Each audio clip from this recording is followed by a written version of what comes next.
নমস্কার বন্ধুরা, আমি সোনালী। আপনাদের সবাইকে স্বাগত জানাই জাস্ট রান্না বাই সোনালীর পক্ষ থেকে। সামনেই গণেশ চতুর্থী, আর এই গণেশ চতুর্থী উপলক্ষে আজ আমি আপনাদের সাথে একটা মোদকের রেসিপি শেয়ার করব। বাড়িতে যদি বিশেষ কিছু নাও থেকে থাকে, তা সত্ত্বেও শুধুমাত্র দুটি উপকরণ দিয়েই আপনারা কি সুন্দর সুস্বাদু মোদক তৈরি করে নিতে পারবেন, সেটাই আজ আমি আপনাদের দেখাবো। তাহলে চলুন আর দেরি না করে ঝটপট করে দেখে নিন আমার এই রেসিপিটি।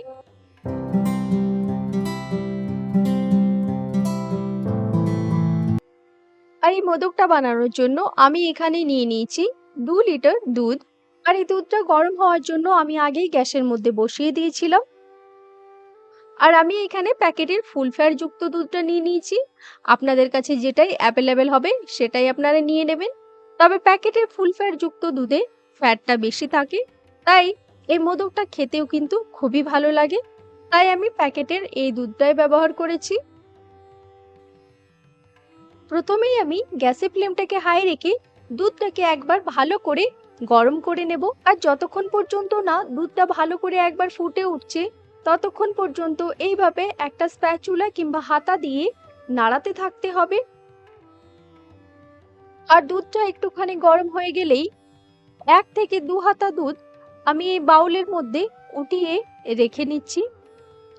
এই ওঠানো দুধের মধ্যে আমি একটুখানি কেশর ভিজিয়ে রেখে দেব।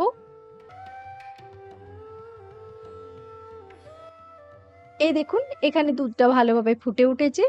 এরপর আমি এখানে গ্যাসের ফ্লেমটাকে লোতে রেখে এই দুধটাকে আরো ভালোভাবে জাল দিয়ে নেব। 15 মিনিট দুধটা জাল দেওয়ার পর দেখুন দুধটা অনেকটাই কমে এসছে এবং অনেকটাই ঘন হয়ে এসছে। এই সময় আমি কেশর ভেজানো দুধটা এই দুধের মধ্যে দিয়ে দিচ্ছি। এখানে কেশরের কালারটা খুব ভালোভাবে এখনো আসেনি, তবে এই দুধটা যত ফুটতে থাকবে তত কেশরের কালারটা আরো ভালোভাবে চলে আসবে। এরপর এই দুধটা আরো কিছুক্ষণ ধরে জাল দিয়ে নিতে হবে। আর অবশ্যই এইভাবে লো ফ্লেমেই জাল দিতে হবে, আর মাঝে মাঝে এইভাবে নাড়িয়ে যেতে হবে।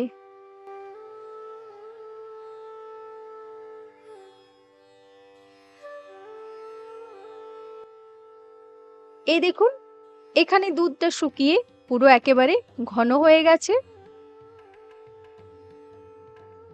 আচ্ছা, এখানে বলে রাখি, কারো হাতে যদি টাইম না থেকে থাকে এবং এতটা লং প্রসেসে যদি না যেতে চান, তাহলে কিন্তু আপনারা শুধুমাত্র বাজার থেকে খোয়া নিয়ে এসেও এই মোদকের রেসিপিটি বানিয়ে নিতে পারেন। এরপর ঠিক যখন দুধের টেক্সচারটা এইরকম পর্যায়ে চলে আসবে, তারপরে আমি এখানে অ্যাড করে দিচ্ছি চিনি। আমি এখানে 2 টেবিল চামচ চিনি ব্যবহার করছি। আপনারা অবশ্যই মিষ্টিটা যে যতটা খেতে পছন্দ করেন সেই হিসেবেই ব্যবহার করবেন।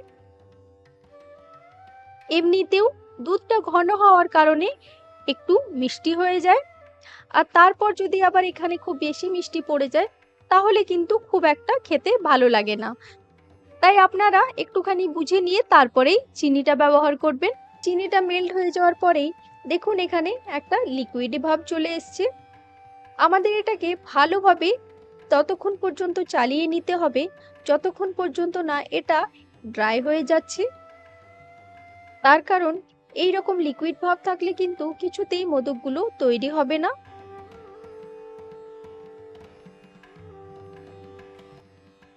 এই দেখুন, পুরো দুধটা শুকিয়ে এখানে ড্রাই হয়ে গেছে।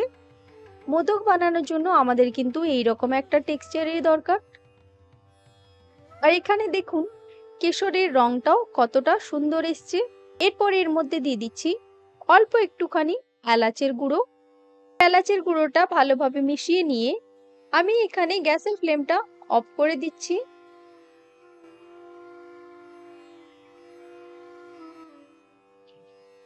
আর তারপর আমি এটাকে এই অবস্থাতেই রেখে দিচ্ছি ঠান্ডা হওয়ার জন্য। ঠান্ডা হওয়ার পর এই দুধ দিয়ে তৈরি পুরটা আমি একটা প্লেটের মধ্যে বার করে নিয়েছি। এরপর আমি এখানে মোদকগুলো তৈরি করে নেব। তার জন্য দেখুন আমি এখানে নিয়ে নিয়েছি একটা মোদক বানানোর জন্য মোল্ড। আপনারা হাত দিয়েও মোদক বানিয়ে নিতে পারেন, তবে আমি আজকে এই মোল্ড দিয়েই মোদকগুলো তৈরি করে নেব। এর জন্য আমি প্রথমে এই মোল্ডের মধ্যে একটুখানি ঘি লাগিয়ে ভালো করে গ্রিস করে নিলাম, যাতে করে মোদকগুলো বার করার সময় খুবই সহজে বেরিয়ে আসে। এরপর অল্প একটুখানি দুধের পুরটা নিয়ে আমি এই মোল্ডের এক সাইডে ভালো করে চেপে চেপে পুরটা ভরে দিচ্ছি। এইভাবে আমি অপর সাইডটাতেও চেপে চেপে পুরটা ভালো করে ভরে দেব। খেয়াল রাখবেন সব দিকে ভালোভাবে যেন পুরটা ভরা হয়ে থাকে।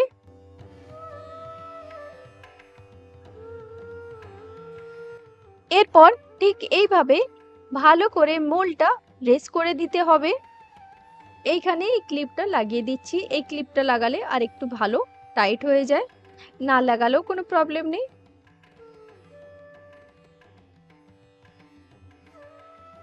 এখানে যদি এক্সট্রা পুর থেকে থাকে তাহলে বার করে দেবেন, আর যদি কম থেকে থাকে তাহলে ভালো করে ফিল করে দেবেন। এরপর এই ক্লিপটা খুলে নিয়ে আমি আস্তে আস্তে এই মোল্ডটা খুলে নিচ্ছি। এরপর ধীরে ধীরে এই মোদকটা বার করে নিতে হবে। এখানে পুরটা অনেকটাই নরম আছে, তাই একেবারে ধীরে ধীরে এটা বার করে নিতে হবে। দেখুন এখানে কি সুন্দর মোদকটা তৈরি হয়ে গেছে। আপনাদের মোল্ডটা খুলে নিয়ে কিভাবে মোদক তৈরি করতে হয় সেটা দেখিয়ে দিয়েছি।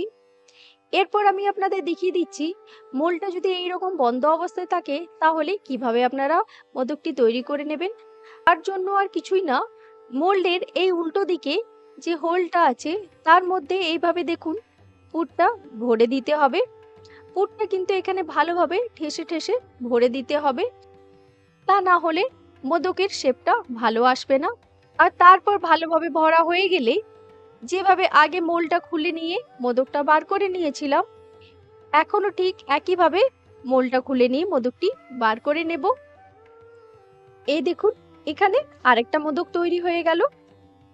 আমি এইভাবে একে একে সমস্ত মোদকগুলো বানিয়ে নিচ্ছি।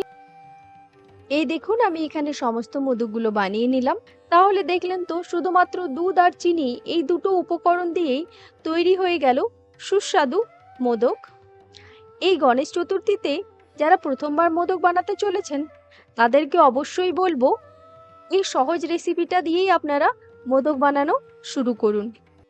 এটা খুবই সহজেই এবং কম জিনিস দিয়েই তৈরি হয়ে যায়। তাহলে কেমন লাগলো আপনাদের আজকের আমার এই রেসিপি, তা আমাকে অবশ্যই লিখে জানান। আর আজকের এই রেসিপিটি যদি ভালো লেগে থাকে তাহলে অবশ্যই আমাকে লাইক, শেয়ার অ্যান্ড সাবস্ক্রাইব করুন। ভালো থাকবেন, সুস্থ থাকবেন। আজকের এই ভিডিওটি দেখার জন্য ধন্যবাদ।